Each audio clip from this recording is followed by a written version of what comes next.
London's gangsters believe only in violence. Might makes right. Change your plan.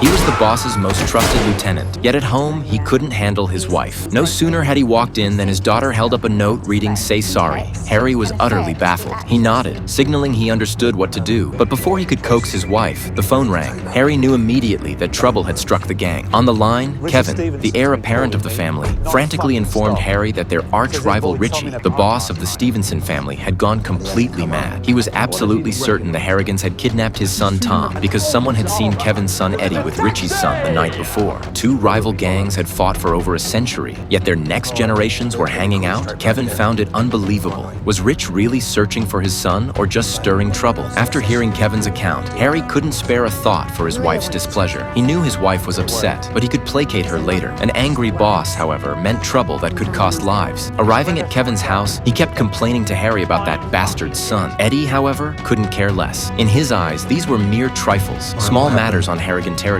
What followed in Eddie's account made Harry realize the situation was far more complicated than he'd imagined. Last night, Eddie had taken Tommy out to a nightclub to let loose. Accidentally, he'd knocked over a drink belonging to a customer behind him, but the arrogant Eddie didn't apologize. Instead, he brazenly declared, "Look a bit wet!" Publicly humiliated, the thug flew into a rage. He reached into his back pocket as if for a weapon. Eddie took 2 steps back, glanced at Tom beside him, and let a faint smirk touch his lips before drawing the dagger he always carried.